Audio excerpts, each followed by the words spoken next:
Good evening, everyone.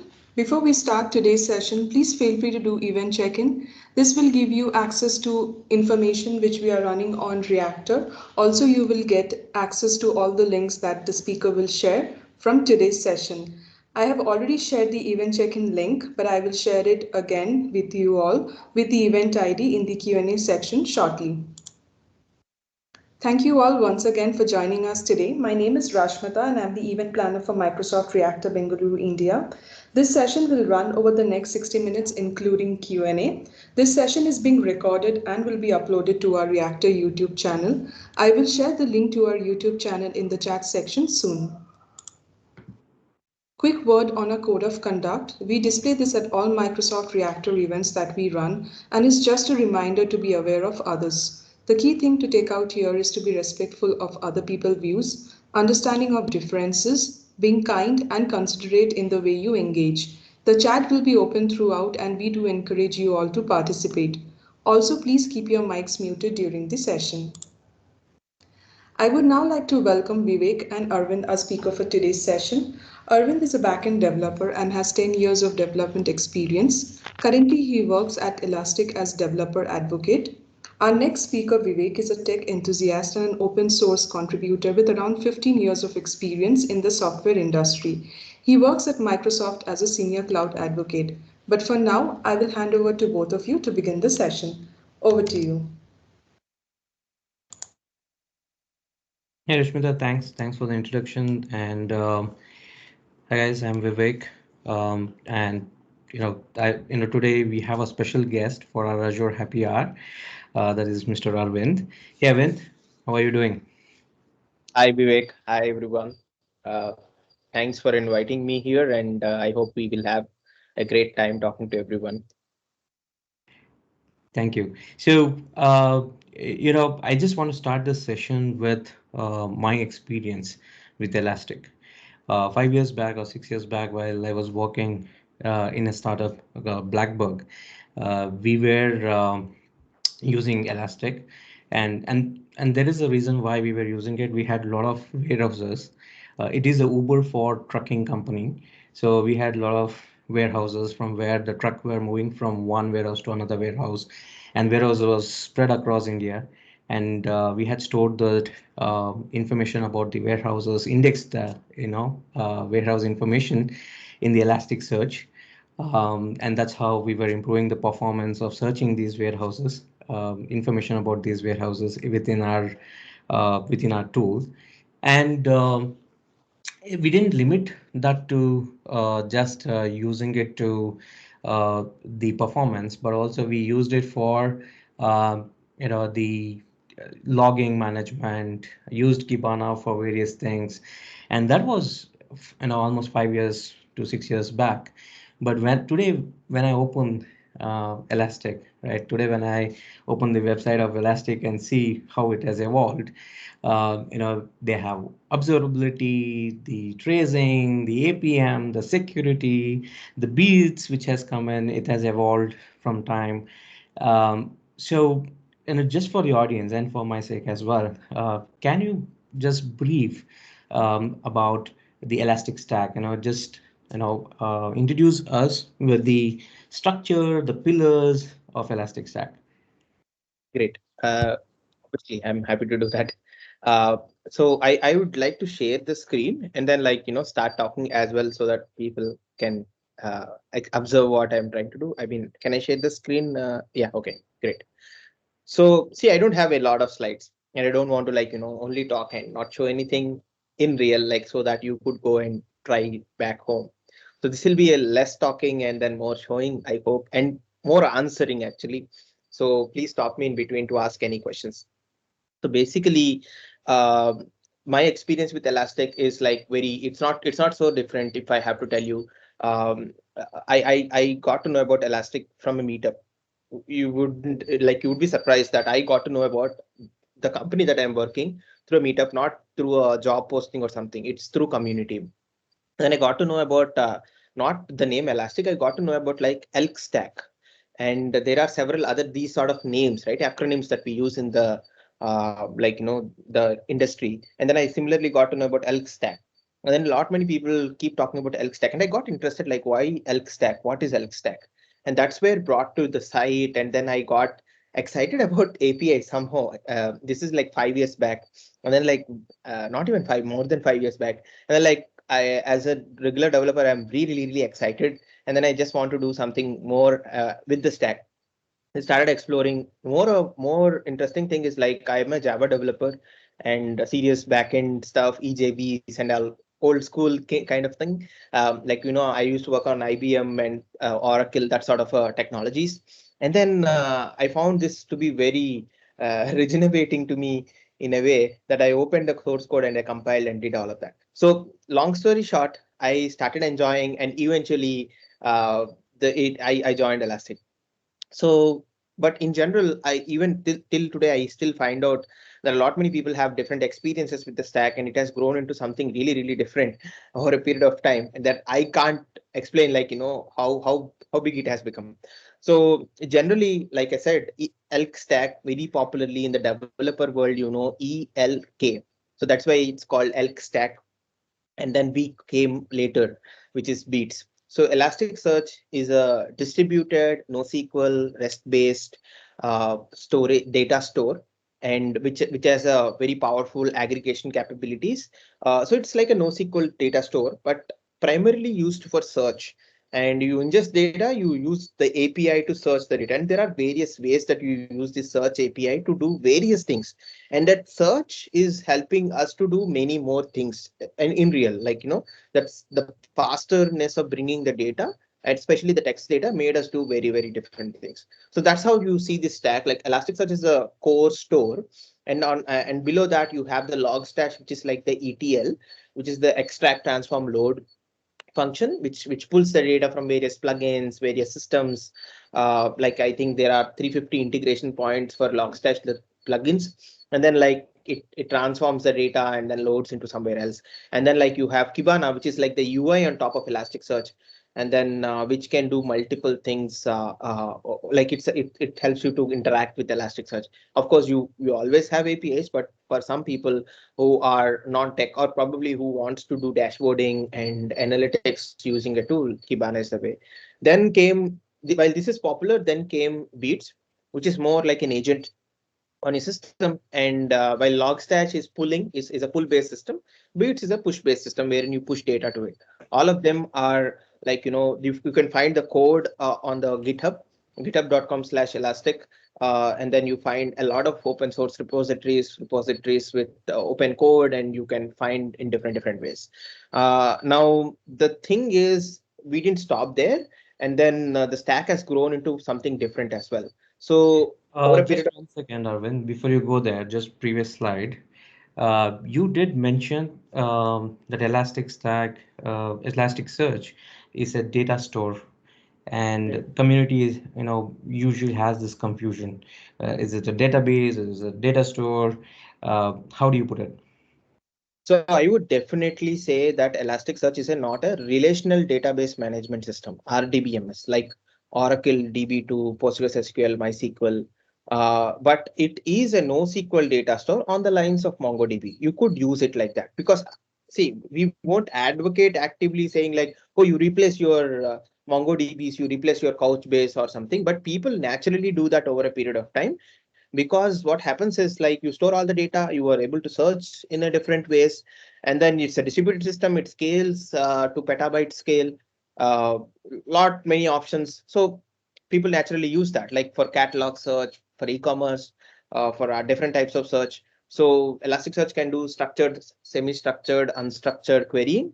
So that is why I keep telling data store, but usually it is a search engine, and search is the core thing. So that's where I put it out.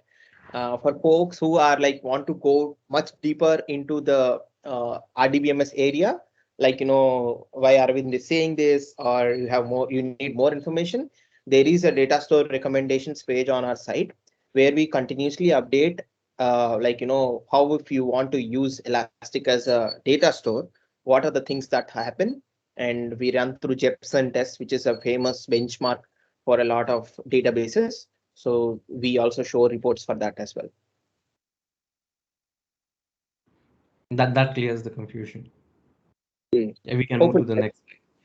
Yeah, hopefully, if you have questions like, if you can't unmute yourself and ask, so feel free to stop this in between. This is not a monologue. We don't, or even a dialogue between both of us, me and Vivek. I want you to engage, and I want you to ask as many as questions. Even if it's fine, it gets delayed or something like that. It's completely fine. So, Tanuj Hi, has a I'm question. Lakshmi. I Okay. have one question. ElasticSearch only work on MongoDB? Means no, no, no. we can pull the data from other source and push in MongoDB, then we'll work on ElasticSearch. No, basically, Elasticsearch doesn't work on any DB. This is another confusion actually. So a lot many people think that Elastic is powered by some other database. No, no. Elasticsearch itself is a data store. It has its own engine. The engine is native, and there is no other database that you need to run to bring this solution up. It's just you download a binary, you kickstart, you put the data. That's it. Bingo. Like you have the data and data stored on your disk, and it is So ready to serve. using long stash, I can pull the data from other source. Yeah, yes, definitely. Even from other databases, you could pull data from other databases as well into the Elasticsearch and thereby giving a speed layer on top of your applications. So You could do that. Elasticsearch engine is work on their own database, that is MongoDB, no SQL DB. No, no, no, it is not. It doesn't work on, I mean, it can integrate, but it doesn't, it is not based on MongoDB. So that's what I want to give you a clarity. So to clarify, you have data on MongoDB and you want, to build performance on your search and you want to add performance to your search. So what you will do is you'll pull the required data onto the Elastic and index it there and you use it for search. So if I Is have it data right, in my Arvind? SQL, if I have data in my SQL, so I can't able to use Elasticsearch. You will be able to. You just need to spin up a parallel Elasticsearch cluster, use Logstash, like you said, ingest Okay. that data into Elasticsearch, and put a search bar in your app. Your searches go through Elasticsearch. Your data is still there in your your what do you call MySQL or RDBMS system. Yes. Okay, I Correct. got it. Thanks. So, So there is Tanuj as well. So sorry, there is Tanuj who has pasted in the chat one question there, but he's not able to unmute. So if you can take that, Arvind, and then we'll come to the next question Def- if somebody has. definitely we can take. Uh, okay, I am not able to see the screen, so probably uh, let me in. Okay, I have. Okay. Okay, I can read the question. Okay, you can go No ahead. problem. So, mm, difference between Lucene and Elastic and several use cases. Thank you. So, actually, this is one of my favorite topic, and it can go deep, and probably people can get bored out of it. But then I would definitely happy to explain. Is like Lucene is a library. So Apache Lucene is a library which is there on. Let me show you as well. Like as we speak. So ASF, as you know, is a very popular Apache Software Foundation. Is a very popular like open source software foundation along with CNCF. A lot many people confuse with, oh, CNCF is a large thing with cloud native and all. No, there is ASF as well, very oldest, very large, and ASF has so many projects. You can contribute to them. And some of those projects that you see. So similarly, you have, Lucene is one of the project that they have. And what Lucene does is a search library. Lucene is a search library, and Lucene helps you to. It's a Java-based search library, and it has some core data structures, which helps you to develop Lucene on top of a Java-based applications. So it's Apache 2.0 licensed and a lot. It's a library and all, but it's just a jar. It's not a software like a binary that you could like install on a VM or something. You need to build this on your own. So that is why Lucene is like so lot many developers might not be able to get started. So another system on top of Lucene to kind of do that. So what Elasticsearch essentially does is use this library in the core of Elasticsearch and build this distributed system. So it's just not a wrapper around it, but then it also adds a lot of distributed system capabilities like cluster coordination, like, how do you coordinate the cluster? And then it will also add all these APIs that you're talking about, aggregations, math, like, the maths, there is some specific type of aggregation which gives you the box plot, charts or something. So how do you do that aggregations? How do you do that different types of math on top of it, number crunching, painful scripting, lot of different stuff. So Elasticsearch is built based on this Lucene core, and then that helps you to do all of these use cases. Actually, in fact, over a period of time, uh, we have we have used Lucene's lot of features, but then we added a lot of additional features so that we brushed up and made it easy for the developers to consume. So that is how it usually gets to. What I would recommend is, like, there, even today after 10 years, like, there is one top down and bottom up blog post from Elasticsearch. See, these are the two blog posts I would explain, you to go through. This is very core, very old, very core. Like, as you could see, the site also looks very old. You could go down and see what happens, how we send requests, what is happening in Elasticsearch, and and like this is wonderful in a way to understand the core of everything from Lucene side as well. If you are very much interested into that particular part. So if you have questions on, like, use cases, please ask me, like, what are the other use cases, etc. I'll cover that actually in the slide deck, what use cases that we are having right now. But then, like, there are many other things people do. So Hello, Arvind. Sorry to interrupt. So hope you are doing fine. yeah. So just like this Elasticsearch like looks completely new for me. So I'm just trying to relate to the tools which I know actually. This is something like Power BI or Tableau, something like that, or is it like a data analytics tool, or what it is exactly like? Very interesting and good question, actually. Uh, I so would say it is everything. Okay. yeah, But so anyways, I'll let Arvind to answer that question. no, very true, actually. I mean, what you have asked is really interesting because, like I said, I'll explain this slide deck itself. Like, we have this core platform, right? The core modules or the platform, like Elasticsearch, Kibana, Logstash, and Beats. So all these together form the powerful combination of, like, having a UI so that you could do BI, like, Tableau, ClickView, whatnot. Like, there are so many different tools which does analytics on top of the data, right? For the non-tech or the business users as well. So that is one area, like, you could do analytics on other ways, like, for example, in the infrastructure or operational community, people who are from the DevOps or all sorts of ops backgrounds, right? So they have a lot of operational information, like logs, metrics related to their infrastructure or applications, whatever it might be, right? This is not business information like sales data or something else. This is like operational information, like how the health of the system. So those data is also getting ingested into Elasticsearch, and then you could observe the data. That's why you call it as observability, and then achieve 360-degree observability of your infrastructure. So that is one another use case. And then, like, while you can observe, why not, like, start doing protections, protect your infrastructure. Security community have pulled this stack into the other area. So that is one another area, like, wherein Elastic is recently introduced something called extend EDR, or extended like detection and ranging, so that you could add in colloquial terms, if I have to tell you, an antivirus, I mean an anti-malware endpoint, and then someone that can collect logs, metrics, traces, and can also do threat hunting, protection of your organization. So that is what security can do. And all of this, to be honest, really, really honest, started with search and then moved on literally to 111. And there are now so many other use cases like machine learning.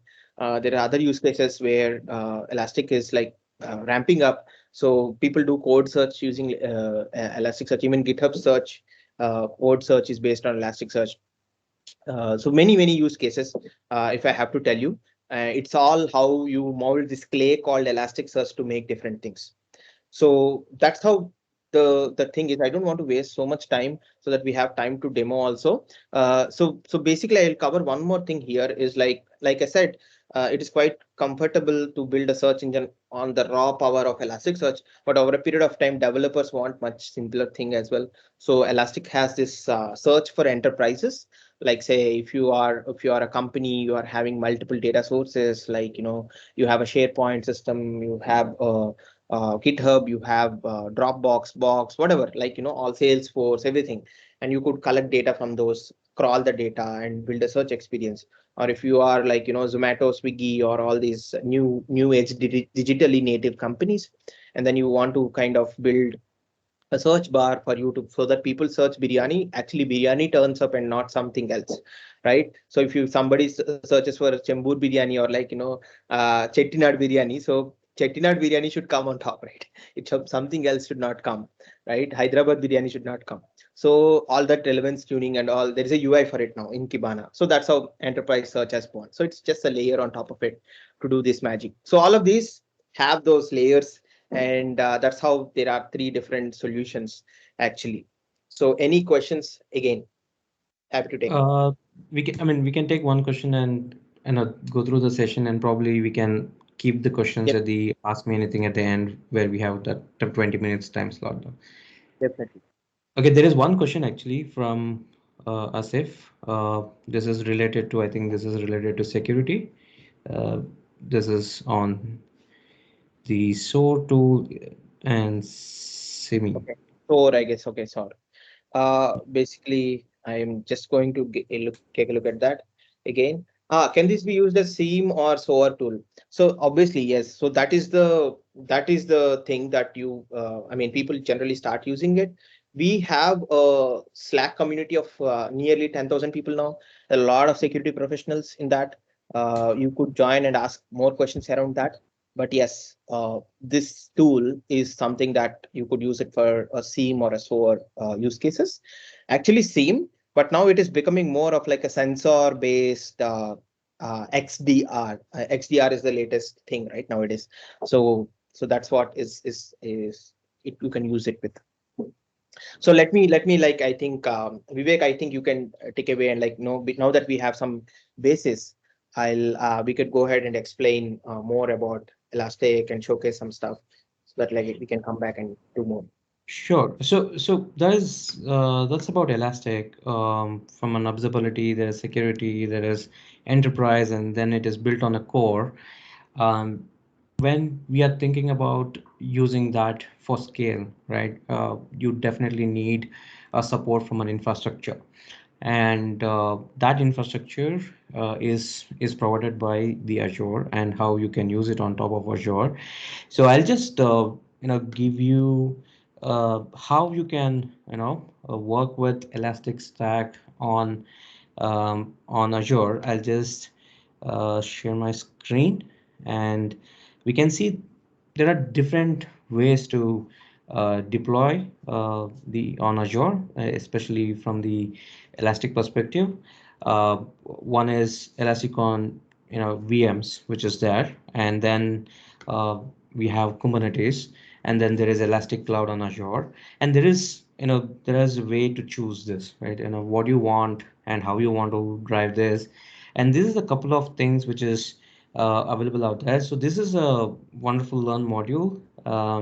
It's if you go to the Learn modules, and you'll get this introduction to Elastic on Azure, and you will find what needs to be done and how to choose it and what are the things you can choose.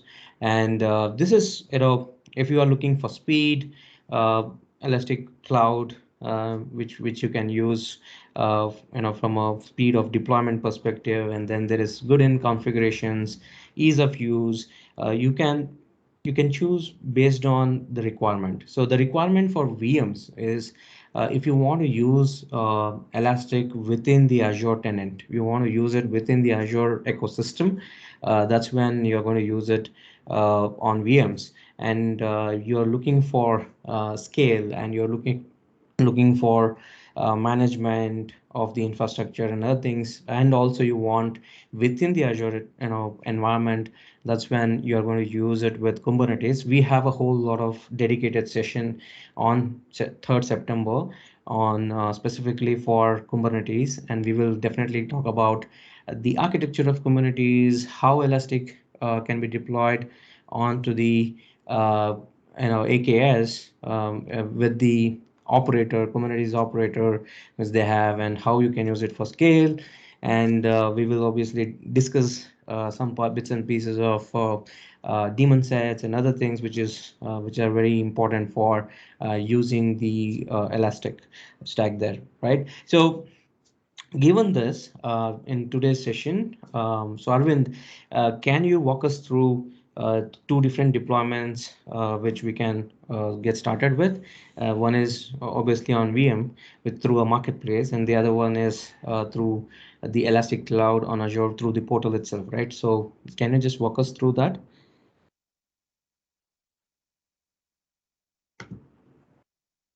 There, Arvind? Okay, sorry, I am speaking on mute. So that being said, like I guess rightly Vivek said, if you didn't hear him, we are going to do a Kubernetes specific session because it is its own platform. So you're going to give ample time to Kubernetes related stuff and all the related questions. But then this session, we are going to talk about like, how you're going to deploy it on Azure in a couple of ways. One is obviously like using the VM, like, you could go download. Okay, let me share the screen and then like talk. So that way you could see what I'm trying to explain. So one is you go and kind of like go to elastic.co/downloads and like you would see a bunch of downloadables there, and then like go to Elasticsearch, use Docker. So we have a extensive Docker library.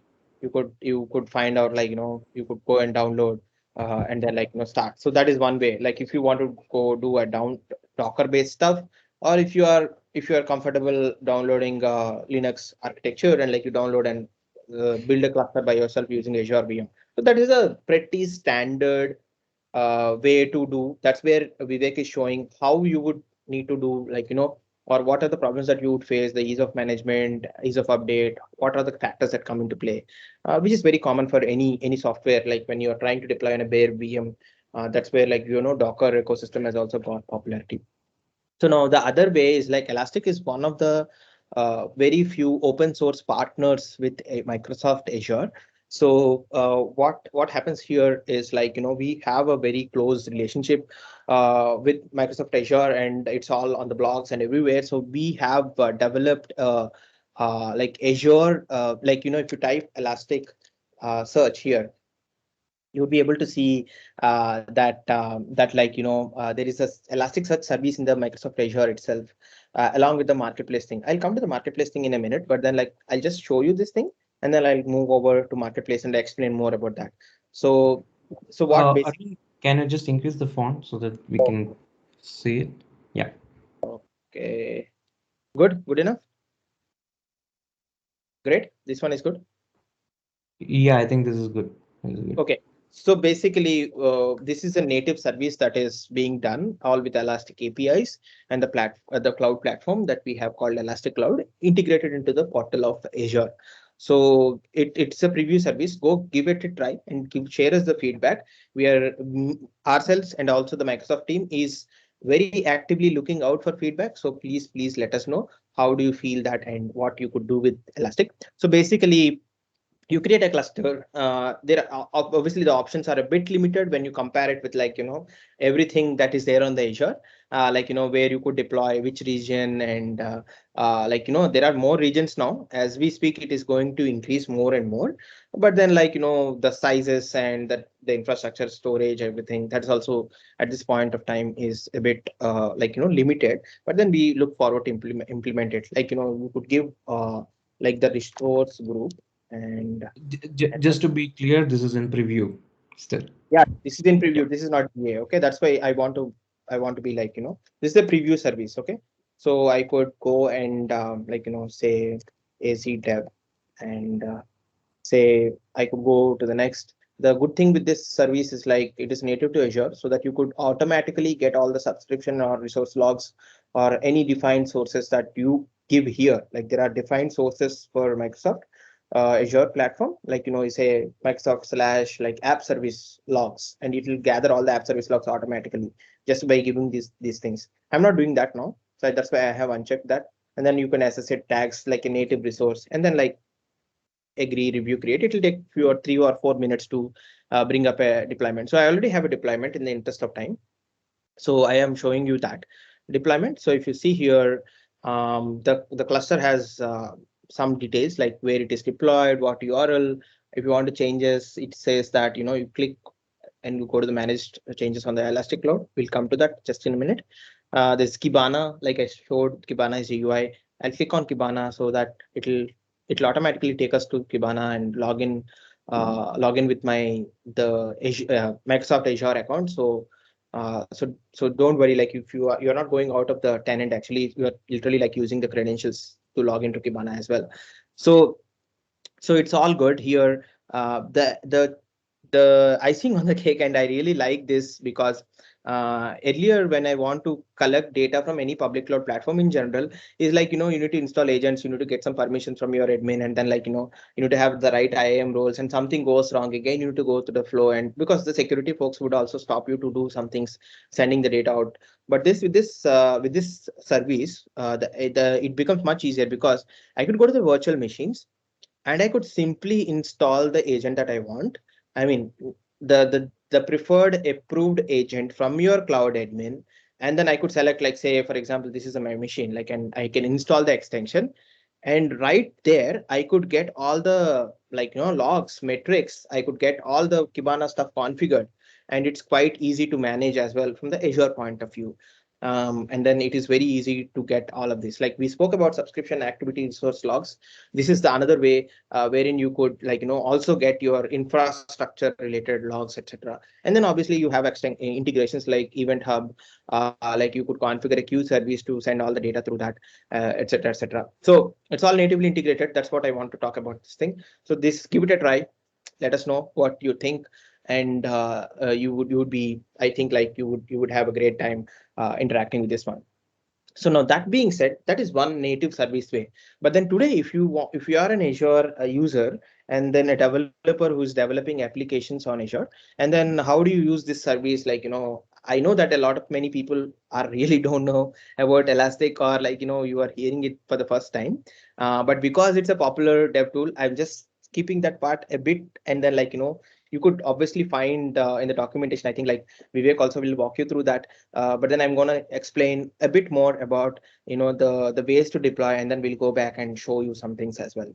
So here, if you could go and search again for Elastic, like, and you don't want the preview service and you want something GA, so what you could do is like Elastic has this, again, the same partnership. So the same cloud which is available in the marketplace is exposed as an API, and that's where it become a native service. Now the same cloud, you could subscribe to it using this one, and then I have similarly subscribed the same cloud, and then like you could use the same way. If you have credits, if you have, say, for example, what do you call, some sort of a committed spend, I think that is the right word. So committed spend or something with Azure, or your company has chosen Azure as a preferred cloud partner, etc. So you could simply subscribe to it. It still has the same billing account, and then you would have to create an account, and then that account comes here. Like if you see here, I have created on that place, and then the the resource appears here. Like it is the same thing. It comes over here as my deployment. If I go here to see my billing, and you see that it is billed through the marketplace account. So it's all the same. It's the same GA service. You could use two ways. One is the native portal, that is which is in preview, which I wouldn't recommend you to use the production workloads. Another one is this way, wherein you sign up through that Microsoft thing, but you will still be redirected to this console, which is like the way, and then you could go and deploy the Azure. So I know I spoke a lot of time. Maybe there are confusions, there are problems. So Vivek, shall I go ahead and show the deployment flow, or like we'll take some questions or something, whatever? I think you can go ahead with deployment flow Okay. and what we can do with Kibana and how we can scale this and everything. Okay. Um, I So myself has a question. the one which you showed, the market through marketplace, the subscription which you have. There I can select this different sizes. Yeah. So for example, if you have signed up here, and this is like you are subscribing to a SaaS platform, right? So you will be redirected to this because it's logged in. You might not have seen the full thing. You'll be redirected to a sign up form, and you sign up naturally, like just form your name, your details, email address, and then you will be logged into it. So every time you log in with your credentials and you log into this particular thing, and then you will be redirected to whatever the deployment page that I just showed you. So Okay. it is integrated to Azure naturally in two ways. One is through marketplace, one is through native service that we are bringing right now. Okay, so this is how you usually do it, like, and here you could select the so if I click on create deployment, here you could select the what do you call the different sizes and all. I'll show you that in a minute actually. Okay, so say if I name this deployment of mine, let us create, just see how you could create another deployment. Say for example, what can I create? There are so many names, and as a developer, I feel hard to give names. So let us We always say, feel this difficulty while doing demo. We don't know what name to give. so I could simply click create deployment. It will create deployment in Azure, Virginia. But I don't want that to happen. I could choose a different place, like say Singapore. And then there are different hardware profiles. So we use a specific type of hardware based on what sort of data that you're ingesting. Say if you are ingesting low query load, simple, then you could use memory optimized. If you are using large data, like say TBs per day, say if your cluster would be having petabyte of data every month, then you would use IO optimized. And then like if you are using for a search use case, then you could use compute optimized. So I would just use compute optimized. But still I am not satisfied, right? You could always choose any Elasticsearch version, because if you have a preferred approved version from your company, from your IT or whatever it is, or like some other team said like, hey, this is good, man, this feature is stable in this place, so you could go and choose that. But if you're not satisfied and you want to understand more details, then you click on advanced settings, and there are some advanced settings, like say up to how much big of a cluster that you could go. Like you could go to as big as, like, 2 TB of RAM, lot many vCPUs, and all of these. So what sort of instances that will be spin up? Like, it spins up the D64 SV3, which is like the one type of VM that you have, VM family that you have with Azure VM. So that's what it's going to spin up internally, and it's going to manage everything. So long story short, you can choose multiple things. You could make it in the multiple availability zones, like, you could configure it for high availability, so that you are not losing your data. So that's always there, like you have 2 zones, 3 zones, etc. But it's placing the same node in different way. Then another thing I want to mention is, like, for some specific workloads, you want the data to transition, like you don't query the data very regularly, right? So you have hot data, whereas like, or you have data which is searched very much, like, say for example, you have logs. I hope everyone understands in general logs, right? You have a lot of logs generating every day, and then you store the logs for 30 days, and then like after that you probably might not search last month logs. Like you might pretty much look at the trend, but you might not, or like you might compare, but you might not really see the logs.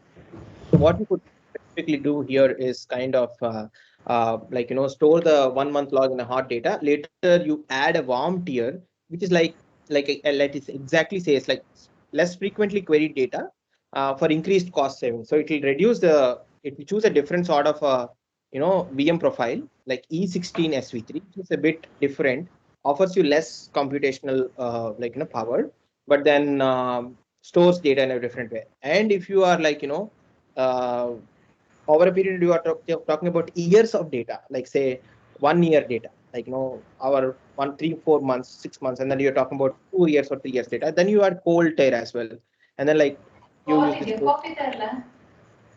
Okay. And then for the cold tier data, after that, no, I want to store all my 10 years data, and then I want to have very long large scale stuff. You could also store data on your Azure cloud storage, like your object storage, and then you could query from the Elasticsearch. So these are different data tiers, and then you could archive the data, but still the search the data. Of course, it initially, if it gets in 10 millisecond, here you would get it in say 10 seconds. Okay, so or 20 seconds or 30 seconds, depends on the date. For example, recently one of my colleague has done a search on 400 terabyte of data. It took 9 seconds actually, and the query is like pretty decent. It's a security related query. Sounds good, right? So you store for cheaper, but still be able to access the data without going out for a coffee. Of course, it adds a lot of work for you, I know, but then still possible. So all of this is there, and there are more and more things. So I would like to stop here and then show one last thing and give away the control to Vivek so that he could explain more. So basically, for a lot of people, again, this is like a management: how to choose, what to choose, what time to scale. As it happens, things don't tell and occur, right? It happens as and when. So what happens is, you could also auto scale this deployment. You could click auto scale and set some auto scaling benchmarks, scale up to this level. It will automatically scale, and it will also downscale when it is not needed. So downscaling will also happen. So you could do all of that, set all of that benchmarks as well. So you could do that. So auto scaling has a different sort of settings, and you have to choose that setting as well. So yeah, I think this is one way that you could build all of this. So this is about the deployment. Still a lot to be covered, but then when I created this deployment, as you see, there are multiple things that I got spin up, and then Kibana is one of them. And I have opened this Kibana here already with I logged in before you only. So, and then you see these tools and UIs and everything. If you want to understand what these tools and UIs, everything happens. So this is how you could go and see, like what Vivek was saying. When I joined or I looked at Elastic, only this pane is there. Now we have so many things that you could do with Elastic, which is quite interesting. So to see some sample data, you could click on add data, and then go to sample data and simply add, say, there are different types. I'll just add weblogs and then show you just an analytical tool. You might see and look at, if you're looking at for the very first time, oh, this is a tool for administrators. Oh, this is a tool for some sort of users, not for me. Uh, Actually, it is not exactly the same. I'll show you why. Because the data which we ingested, you could go back, manage this deployment, and then pick up the API that we have here. I didn't save the username password of this the deployment, but then if I pick up this one, you could use this endpoint, and then uh, like it asks me username password. What people do is use this URL in your app and then start ingesting data and then start building a search bar. So that's how people usually do it. And and you could access all the data, like the same API. I could also query from here. This is the logs dashboard that I'm showing here. But then same API, you could go to the dev console. Let me use the latest feature. Okay.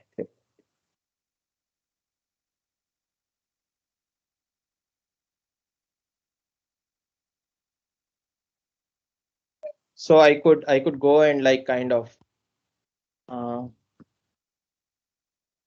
run the same APIs here. So I could go and look at the indices.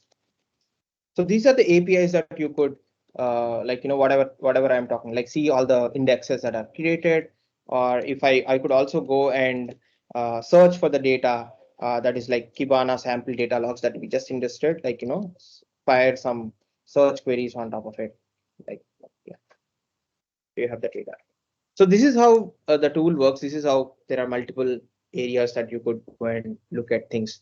So over to you, Vivek. I guess I've shown a lot of things in a very little time. Hope there are more questions. Yeah, thanks, Arvind. So I mean, I'll just take 5 minutes, and before we deep dive into questions and other things, um, as Rashmita has already mentioned that we have just launched, Cloud Scaling Challenge.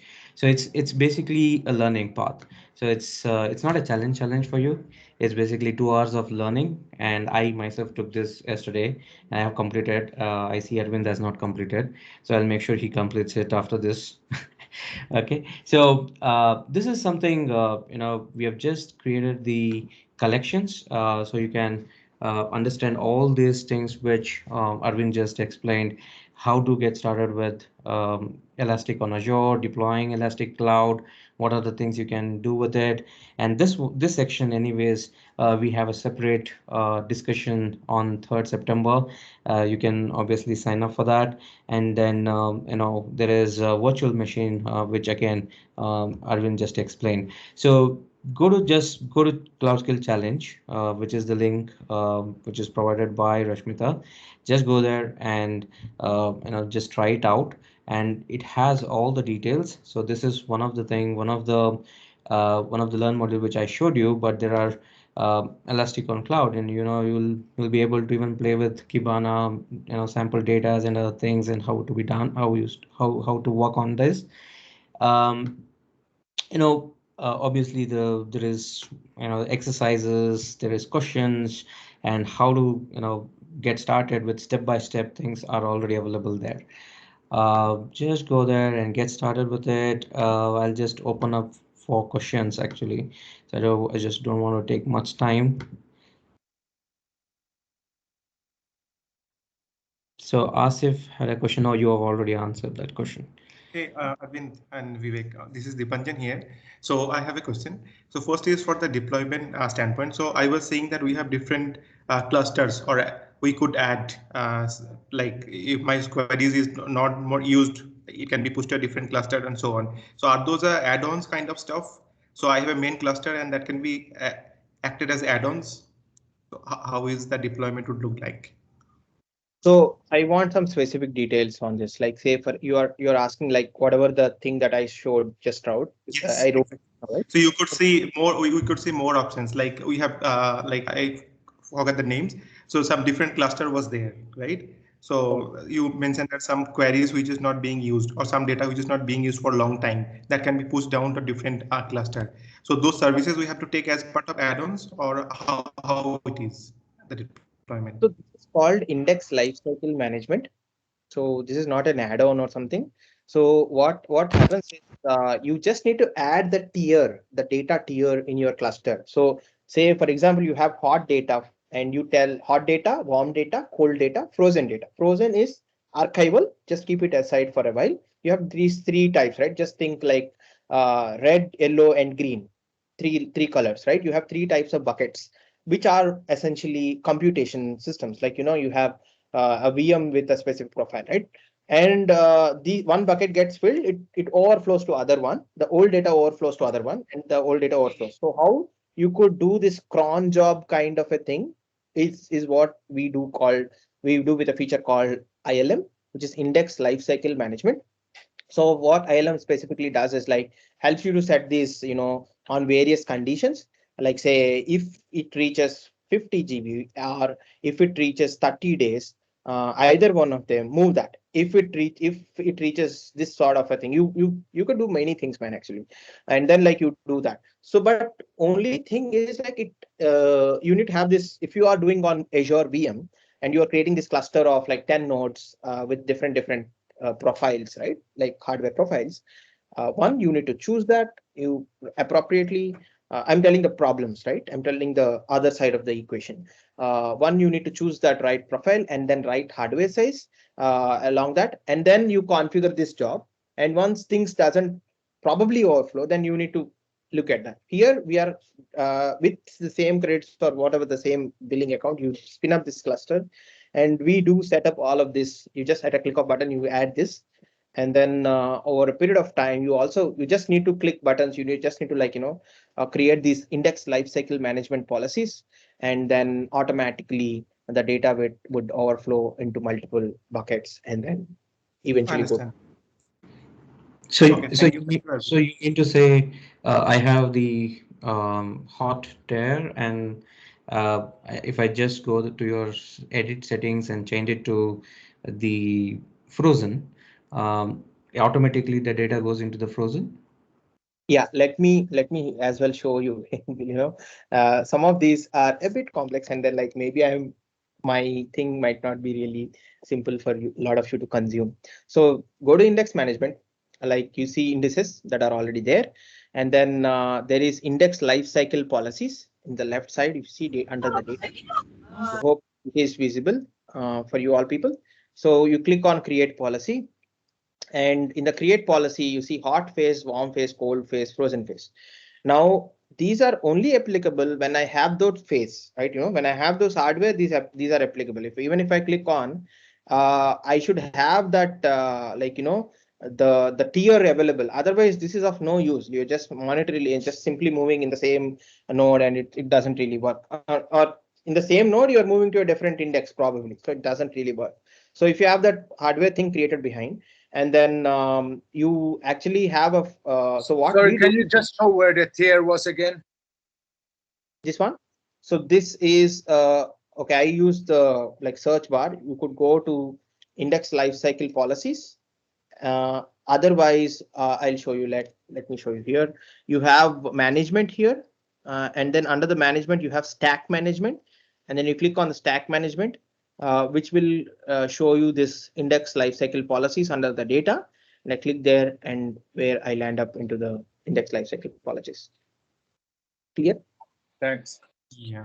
So I have one more quick question. So Vivek and Arvind. So I have been using Azure Search quite a long, probably last 6 months, and 3 of our production applications is hitting on that, and it quite scalable, and we have all the features. So I just wanted to understand that what would choose us to move into Elastic than Azure Search? I wouldn't recommend unless you have a specific use case or you are seeing a benefit. Frankly speaking, I mean, it doesn't really matter if you are feeling fine and good. In fact, Azure Search internally uses Elastic in a way. So I don't think that if it is working and if you feel all is good, if you feel that there is a feature in Elasticsearch that helps you to match with your search in a different way, then you should move. Otherwise, I think Vivek will also say the same thing. Definitely.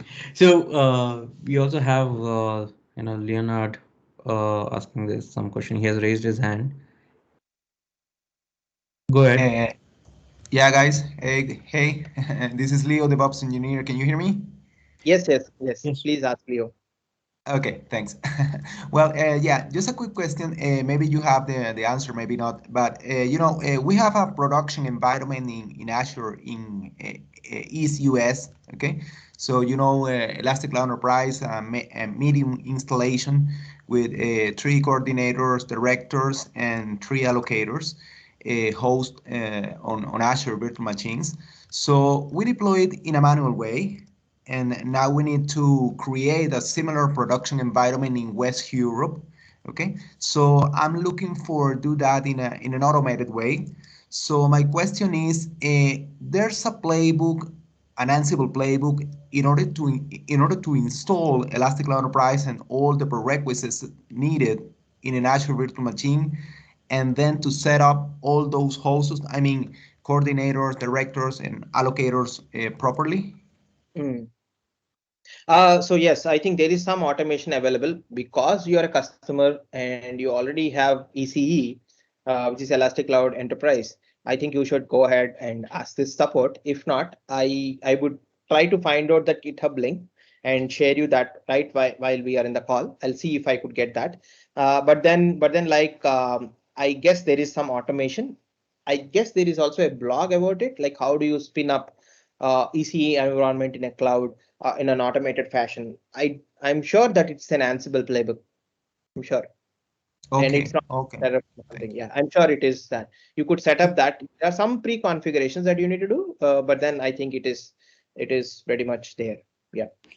So Okay, maybe thank you. maybe Arvind, maybe just after this call, you can just post about that on your Twitter handle, so that people can pick it up from there. Sure, Uh, definitely. any other questions we have?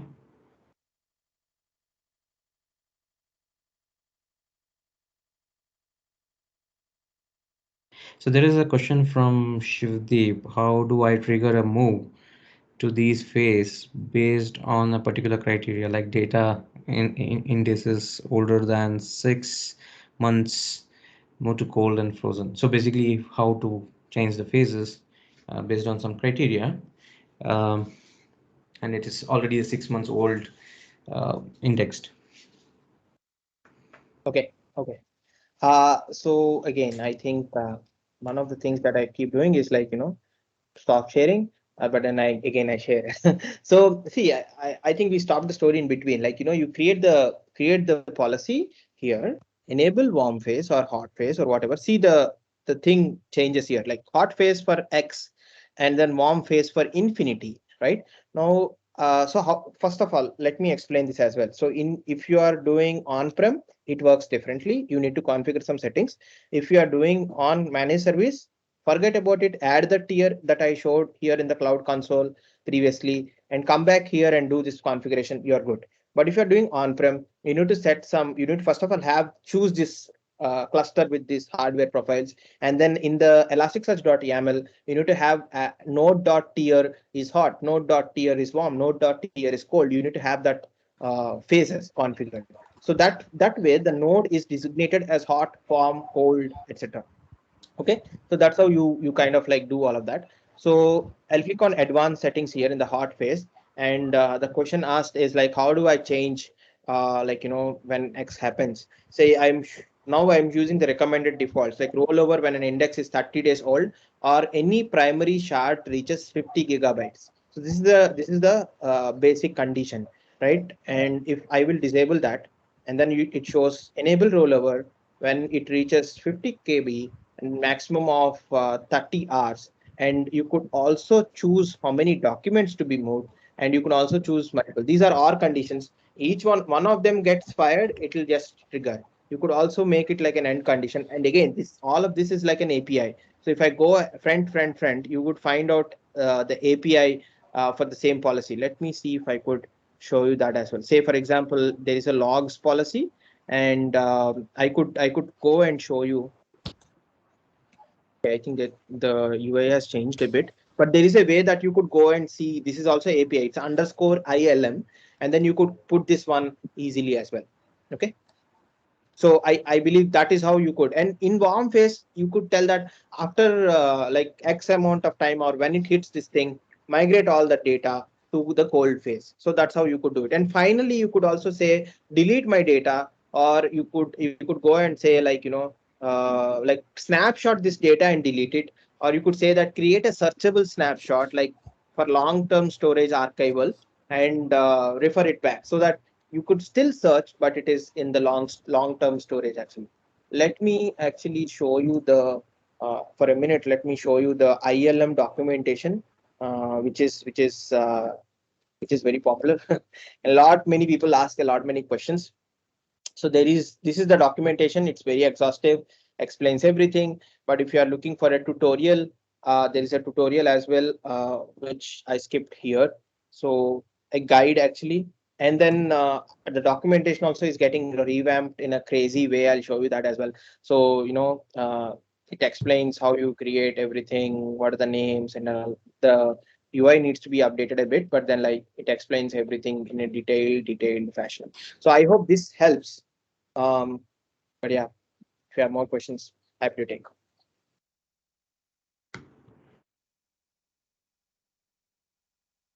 So any more questions? Yeah, I think, I did mention there, best way to get started is always through documentation. Yeah, yes. Everything is here. It might take some time to probably find out things. If not, reach us out in the right channels, like either the forums or the Slack channel, or there is a Telegram group now. I think some community members have created. So not officially managed, but then like some community members are managing it. So there are all these channels. Obviously, Twitter, go and tag us at Elastic. Someone would be happy to help or guide you through. Definitely. So when Arvind says tag us, it's not us. It's basically Elastic team, right? Yeah, you could tag Azure as well. You could tag Vivek. He will also Yeah, be able to help. that's great. Any more questions? Folks, any questions? Just drop in or just unmute yourself, ask your questions related to DevOps, related to log management, Elastic Stack, Azure, any questions you have, just unmute yourself and ask those questions. Arvind, probably I'll be having one more questions. So Arvind, say for example, I want to quick start with Elasticsearch, and I have in my DB, I have TBs of data. So do you have a bulk load capabilities in Elasticsearch? Because those, if I want to insert through a REST API call, it is take huge amount of time. So is there like how you recommend? So Those you were as saying part- that can you load like say there is a bulk API through which you could, if you're talking about say like I am gonna ingest my data, I want to sync my data, like send bunches of data. Yeah, for the first time. Yeah, for the first time, yes. So I believe that if you are trying to sync a RDBMS or whatever it is, you could still do that. That is possible using the bulk API. And how do you find this bulk API? One is directly using the bulk API here. Like say, go to go to the API, like just use the API route, right? That is one way. Like say post index name and like underscore bulk and start doing, but this is hard, right? You can't do that. So what you could do is like you could use the language clients which are there here. Where did I miss my documentation? Yeah, so if you could use the language clients, like say let me again search uh, and then find out. So there are a lot of these language clients for each language. If you are using your application, if you are trying to send data in bulk from your application, say for example, if it's a Java or a Spring Boot app, you could choose the high level REST client, and you could simply use the bulk API here to send the data. Say like in a bulk manner. You could also set like say 10,000 documents or 5 seconds, as much as it collects the data, fire the bulk request and it will send the bulk request. So this is one another way. So I told you two ways, right? API or through this way. Another way, if you want to ingest data from your RDBMS system or third party system, like you want to pull the data, push it. Like I said, pull and push, it would eventually lead to Logstash. So I'll go to the Logstash and show you the Jdbc input plugin, or I'll see directly. So Jdbc input plugin for Logstash is very famous because it connects to multiple databases. And then like it's a Jdbc connector, you could write the query, pull the data and push it to Elasticsearch. So the input plugin is like you could pull the data from you. That is the integration that we are talking about here. So that is another way. Now, if you don't fall in these three categories, and if you are thinking that, no, I have say like, I have a bulk of data and I just want to like, ingest, you could put it in the S3 and there is an S3 input for FileBeat. You could run it through S3, that bucket, that data will come as well. So FileBeat also uses the bulk API. So I could still go on and tell multiple ways to it, because there are multiple ways to kind of do all of this. Yeah, thank you. So I think this answered my question. Yeah. Great. Any other questions?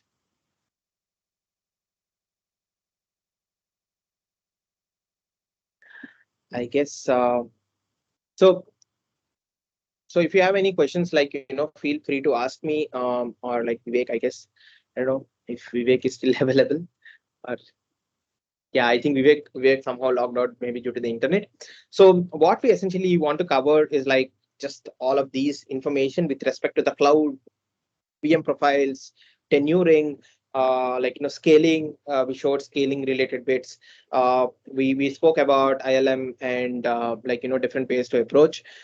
So obviously this cloud scaling challenge is up. So I would definitely like make sure that like you could choose that, you could do the challenge, and we are looking to do some swags as well. So it's not done, but so keeping fingers crossed, so we'll be able to try to get it delivered to you. So I think that's it from my side. Rashmika? Yes, so I think we don't have any more questions. So, yes, we can wrap up for today's session. So thank you very much, Aravind, for the session. And thank you all for joining us today. Please do the event check-in and take the cloud scaling challenge. And also please share your feedback about today's session. It will help us to choose a topic that better suit our audiences. Do visit our Microsoft Reactor Bengaluru meetup page for more upcoming session. Thank you all once again and enjoy the rest of your day. Thank you so Thank much. you. Can I just ask one quick thing about the project pretty new, or I mean, how is have there been any security issues at all? Or? Hey guys, sorry, there's some problem with my network.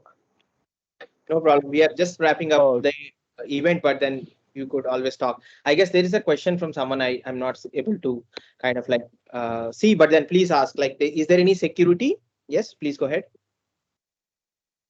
Is there any like security issues that you already found and that you need to like patch before you start with anything else, basically? So Elasticsearch has been there from 10 years or so. We follow all security practices. So if you are thinking about, is this a vulnerable, or do we check for vulnerabilities or do we patch the system? Very much all the time, all the things are patched. Like we have, if you could still see my screen, you go to discuss.elastic.co. And then like where we have not Elastic Security, but if you want to bring to us a notice about something that is very specific to security, you could go to security announcements and see all the things that we do as part of this thing. Yeah, I thought maybe like you work with it, so you see like if something comes up and yeah, you just patch it. But is there a lot of like patches? I can only see that there is a lot of rows. No, yeah. So what we do is like Elastic releases new versions every 2 months or so. So we include all the patches, whatever it is in the new versions. It's properly maintained software. So And you don't need to worry about the usage. Is there like any third-party products that you collaborate with that could make any other how to list important when you are doing some third-party products? Is there any, or yeah? So I didn't quite get your question. Like if you're saying that, is there any third-party product that we use for? Yeah, what? like some plugins for automating some things. No, so most Some of the other things, company. Yeah. no, most of the things that we use as is developed in-house. So it's a proper software. And like we also have a bug bounty program on HackerOne, which we recently launched. So if you find anything and if you want to let us know, so please let us know about that as well. So Elasticsearch allows a lot of developers to develop plugins on top of it, but we don't actively ship or do anything specifically to that. And when it comes to relatively to the security itself, we patch our softwares regularly, and then we provide secure software in terms of doing that. I'm happy to answer more questions. You could reach out to me on Twitter. My DMs are open. Yeah, I will. I just had my computer hang here, so that's why it got cut off. Yeah, I will do that. Sure. Thank you. Thank you. Over to you, Vivek. Then. I'm having trouble with my network. Yeah. Any questions people have? Do you have like that contact page? I can just screenshot it. I'll share you the page where you could reach me out, and if you want to ask more questions. Would that work? Yeah. Rashmita, you can share the next session's details as well, the link which you have. Yes. So that All the details are there. The contact details, everything is there. Yeah. So I will share one more time.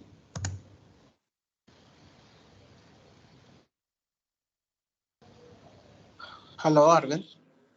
I'm audible? Yes, please. Definitely. Yeah, I'm new to this session actually. I'm done with the infrastructure support from infra network. I have the knowledge. Like migration projects, any other hands-on projects is there for migrations? This thing, having to gain the knowledge of migrations projects, live projects. Uh, I didn't quite get your question. You were saying that how do you do migrations for what? Yeah, migrations for your project from Azure, this thing, live projects. I want the hands-on. Any of projects is there to. I want to. Uh, so you could do live migration as well, like from a specific place to another different specific place. There are APIs to do that. So there is no live way that you could like I could give you a project or something. It's Yeah, as yeah. there isn't anything like live running so that you could try live migration from my side. Okay, okay. Actually, we have the knowledge of Microsoft Azure and this thing, but in the company basis, actually, they are asking any live projects you have done in hands-on in Indian kind of a company.